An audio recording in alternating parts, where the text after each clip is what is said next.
ദേവതീർത്ഥന് മീശ വന്നു അറിഞ്ഞോ? എന്ന് വന്നു എന്നടാ ഇത് വന്നു? നേരത്തെയോ? ഇതെപ്പോ സംഭവിച്ചത്? എന്ന് വന്നടാ ഈ മീശ? എനിക്ക് ഇന്ന് വന്നു കാലത്ത് ഫ്രഷ് മീശ ചൂടാറിയിട്ടില്ല. അതാ വല്ലാത്ത ചൂട്. 2 മിനിറ്റ് മുന്നേ വന്നതേ ഉള്ളൂ. 2 മിനിറ്റ് മിനിറ്റ് ഇറങ്ങി ഇഞ്ഞ് വരുമായിരുന്നു. ആരോടും ചോദിക്കാതെ ഒരൊറ്റ വരവായിരുന്നു. എടാ സത്യത്തിൽ നിനക്ക് മീശയൊക്കെ വെക്കാൻ നിന്റെ മനസ്സിലൊരു കൺസെപ്റ്റ് എന്താ? വലിയ ഒരു ചേട്ടനാവുമ്പോഴത്തേക്കും കൊച്ചു പിള്ളേരുടെ മനസ്സിൽ എന്താ മീശ വേണമെന്നുണ്ടോ മീശ വേണ്ടെന്നാണ്? നിനക്ക് എങ്ങനെയാണ് ഇങ്ങനെ മസിൽ വേണോ ഹൈറ്റ് എന്താ ആഗ്രഹം? എനിക്ക് മസിൽ വേണം, പിന്നെ മീശയും വേണം. മസിലും മീശയും വേണം. മീശ നിർബന്ധം. എടാ താടി താടിയാണ് ഇഷ്ടല്ല. ഇഷ്ടല്ലേ? മീശ ഇങ്ങനത്തെ മീശയാണോ അതോ കുറച്ച് ഇങ്ങനെ വളച്ചിട്ടുള്ളതാണോ? ഇതിപ്പോ പറഞ്ഞു ചെയ്യിപ്പിച്ചാണോ ഈ മീശ? കസ്റ്റമൈസ് ചെയ്തതാ. ഇത് അങ്ങ് വന്നതാ, പെട്ടെന്ന് വന്നതാ, അറിയാതെ ഇറങ്ങി.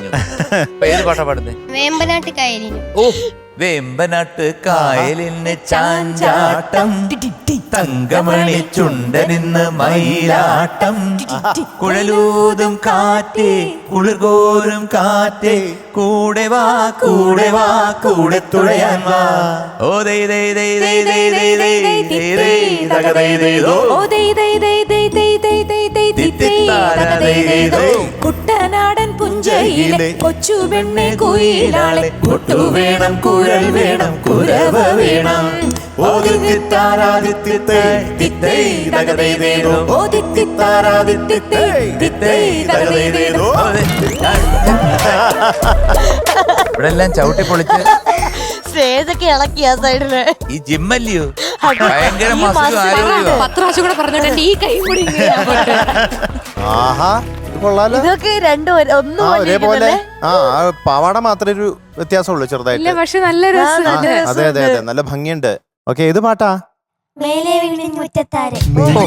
അല്ല ഇത് കേക്ക് ഏത് പാട്ടാന്ന് ചോദിച്ചോ പറഞ്ഞു കേട്ടില്ലേ? അതെ, ഒരേപോലെ ഒരേ ശ്രുതി, ഒരേപോലെ. അതായത് ഒരു ടൈമിങ് പോലും ഇല്ലാതെ മേലെ വിണ്ണിൻ മുറ്റത്താരെ. ഒന്നും കൂടെ ചോദിച്ചു നോക്കാം. ഏത് പാട്ടാ നമ്മളെ പാടുന്നേ? കുറച്ച് ക്ലാസ് ഒന്നുകൂടെ പറഞ്ഞു നോക്കി. ഏത് പാട്ടാ? എന്തോ ഓണാക്കുന്ന പോലെ. എന്തായാലും ഈ പാട്ട് കലക്കും. അതെ, കാരണം സംസാരിക്കുമ്പോ തന്നെ നല്ല ചേർച്ച. നല്ല പാട്ടാട്ടോ, എല്ലാവരുടെ ഫേവറേറ്റ് പാട്ടാണ് ഇത്. എഴുപുന്നത്തരകൻ അല്ലേ സിനിമ? വിദ്യാജിയുടെ. അതെ, ഓർക്കസ്ട്രേഷനും കേൾക്കാൻ വിദ്യാസാഗർ. പിന്നെ ആരാ എഴുതിയതാരാ? ഗിരീഷ് പുത്തഞ്ചേരി. എല്ലാം ഒരുപോലെ. എല്ലാം ഒരുപോലെ. പാടിയതാരാണ്? ആണോ? പിന്നെ 1999. അപ്പൊ മക്കളെ തോപ്പം പാടണം, വിട്ടുകൊടുക്കരുത്. ഓക്കെ, തുടങ്ങിയാലോ? മീനുട്ടി, എന്തോ എനിക്ക് മനസ്സിലായില്ലേ ഇവർ രണ്ടിനും കൂടെ എന്തിനാ എന്താ ഉദ്ദേശം? ഞങ്ങൾക്ക് ഇവിടെ ഡിബേറ്റ് കേക്കണ്ട. അയ്യോ, ഇനി എന്ത് ചെയ്യും? അതായിരിക്കും നല്ലത്. ആരെങ്കിലും ഒരാൾ തീരുമാനിക്കും. എന്നൊരു കാര്യം ചെയ്യേ, ആര്യൻകുട്ടൻ തന്നെ പഠിക്കോ, താരക്കുട്ടിയും തന്നെ പഠിക്കോ. അതെ അതെ, തന്നെ പഠിക്കോ. ഡിബേറ്റ് വേണ്ട അല്ലേ? ഡിബേറ്റ് വേണ്ട. ഒരേ പാട്ട് തന്നെ. ഏത് പാട്ടാ പാടുന്നേ? ഒരു കാര്യം ചെയ്യ്, കൽക്കണ്ടം ചുണ്ടിൽ പൂ, അതായത് പുരുഷൻ. അത് കഴിഞ്ഞ് മോളേതാ പാടുന്നേ?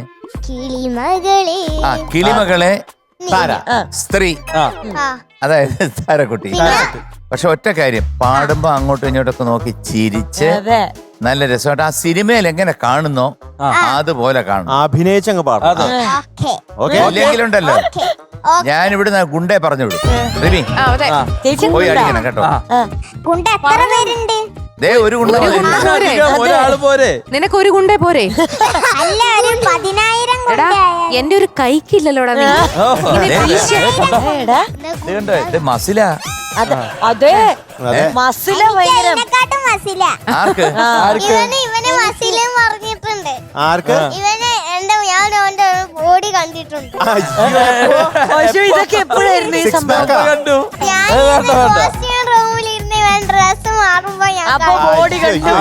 മക്കളെ കോസ്റ്റ്യൂം റൂം ഒന്നുമല്ല, ഇവ മറ്റേ വില്ലയില് പോകുമ്പോഴും നടക്കുന്ന വെറുതെ ബോഡി കാണിച്ച ബോഡി വില്ലയിൽ നടക്കുമ്പോ കാണിക്കാറില്ല. മക്കളെ ആര്യക്കുട്ട നിനക്ക് ഉടുപ്പ് ഇഷ്ടമാണോ? ഉടുപ്പ് ഇങ്ങനെ ഇടുന്ന ഇഷ്ടമാണോ? ഇത് ഊരി നല്ല ഫ്രീ ആയിട്ട് എന്തിനും റെഡിയാണ് അവിടെ. എടാ ഊരി കളയുമ്പോ അല്ലേ ഒരു സുഖം കാറ്റൊക്കെ അല്ലേ? ഈ അകത്ത് ഒരു ഷർട്ട് അതും കൂടി ഊരി കളയുമ്പോ അല്ലേ ഒരു കാറ്റ് കിട്ടുന്നേ? അപ്പൊ ഒരു കളയാം. വേണ്ട വേണ്ട വേണ്ട. ഇത് വലിയ കഷ്ടമായല്ലോ. അപ്പൊ തുണി വരുവേ. അതൊന്നും വലിയ സംഭവമായിട്ട് എടുത്തേക്കാ ഊരിക്കളയാൻ. ഫ്ലവേഴ്സ് സ്മാർട്ട് ഷോ ശനി ഞായർ ദിവസങ്ങളിൽ രാത്രി 9:30 ഫ്ലവേഴ്സിൽ.